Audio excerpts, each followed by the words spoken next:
ನಂತರ ಮತ್ತೆ ಸ್ವಾಗತ. ಸಿಎಂ ಮಾಧ್ಯಮ ಕಾರ್ಯದರ್ಶಿ ನೇಮಕಾತಿಗೆ ತಡೆ ನೀಡಲಾಗಿದೆ. ರಾಘವೇಂದ್ರ ಭಟ್ ನೇಮಕಾತಿ ಆದೇಶ ಅಮಾನತು ಮಾಡಲಾಗಿದೆ. ಸಿಎಂ ಮಾಧ್ಯಮ ಕಾರ್ಯದರ್ಶಿ ನೇಮಕಾತಿಗೆ ತಡೆ, ರಾಘವೇಂದ್ರ ಭಟ್ ನೇಮಕಾತಿ ಆದೇಶ ಅಮಾನತು. ತಕ್ಷಣದಿಂದಲೇ ಅನ್ವಯಿಸುವಂತೆ ಸರ್ಕಾರ ಆದೇಶ ಹೊರಡಿಸಿದೆ.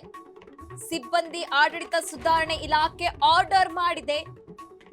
ಅಧೀನ ಕಾರ್ಯದರ್ಶಿ ಗಾಯತ್ರಿ ಜಿಎನ್ ಆದೇಶ ಹೊರಡಿಸಿದ್ದಾರೆ. ಸಿಎಂ ಮಾಧ್ಯಮ ಕಾರ್ಯದರ್ಶಿ ನೇಮಕಾತಿಗೆ ತಡೆ ನೀಡಲಾಗಿದೆ. ರಾಘವೇಂದ್ರ ಭಟ್ ನೇಮಕಾತಿ ಆದೇಶ ಅಮಾನತು ಮಾಡಲಾಗಿದೆ. ತಕ್ಷಣದಿಂದಲೇ ಈ ಆದೇಶ ಜಾರಿಯಾಗುವಂತೆ ಸರ್ಕಾರ ಆದೇಶ ಹೊರಡಿಸಿದೆ. ಸಿಬ್ಬಂದಿ ಆಡಳಿತ ಸುಧಾರಣೆಗೆ ಇಲಾಖೆ ಆದೇಶ ನೀಡಿದೆ. ಅಧೀನ ಕಾರ್ಯದರ್ಶಿ ಗಾಯತ್ರಿ ಜಿಎನ್ ಆದೇಶ ಹೊರಡಿಸಿದ್ದಾರೆ. ಸಿಎಂ ಮಾಧ್ಯಮ ಕಾರ್ಯದರ್ಶಿ ನೇಮಕಾತಿಗೆ ತಡೆ ನೀಡಲಾಗಿದೆ. ರಾಘವೇಂದ್ರ ಭಟ್ ನೇಮಕಾತಿ ಆದೇಶವನ್ನು ಇದೀಗ ಅಮಾನತು ಮಾಡಲಾಗಿದೆ. ತಕ್ಷಣದಿಂದಲೇ ಅನ್ವಯಿಸುವಂತೆ ಇದೀಗ ಸರ್ಕಾರ ಆರ್ಡರ್ ಪಾಸ್ ಮಾಡಿರುವಂತಕ್ಕದ್ದು. ಸಿಬ್ಬಂದಿ ಹಾಗೆ ಆಡಳಿತ ಸುಧಾರಣೆ ಇಲಾಖೆ ಆದೇಶ ಹೊರಡಿಸಿದೆ.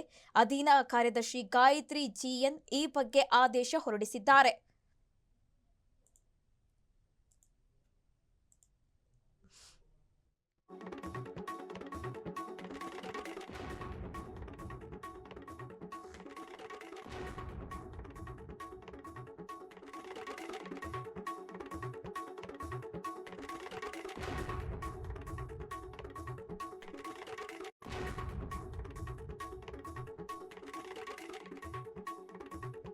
ಹೊರಡಿಸಿದ್ದಾರೆ.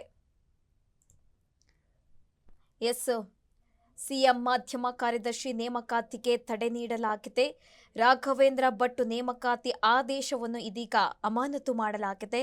ರಾಜ್ಯ ಸರ್ಕಾರ ಅಧಿಕೃತ ಆದೇಶ ಹೊರಡಿಸಿದೆ. ಸಿಬ್ಬಂದಿ ಮತ್ತು ಆಡಳಿತ ಸುಧಾರಣೆ ಇಲಾಖೆ ಹೊರಡಿಸಿರುವ ನೂತನ ಅಧಿಸೂಚನೆಯಲ್ಲಿ ಈ ನೇಮಕಾತಿಯನ್ನು ತಕ್ಷಣದಿಂದ ಜಾರಿಗೆ ಬರುವಂತೆ ಆದೇಶ ಹೊರಡಿಸಲಾಗಿದೆ. ರಾಜ್ಯ ಸರ್ಕಾರವು ಮುಖ್ಯಮಂತ್ರಿಗಳ ಸಚಿವಾಲಯಕ್ಕೆ 3 ಮಾಧ್ಯಮ ಕಾರ್ಯದರ್ಶಿಗಳನ್ನು ನೇಮಕ ಮಾಡಿ ಜುಲೈ 8ರಂದು ಆದೇಶ ಹೊರಡಿಸಿತ್ತು.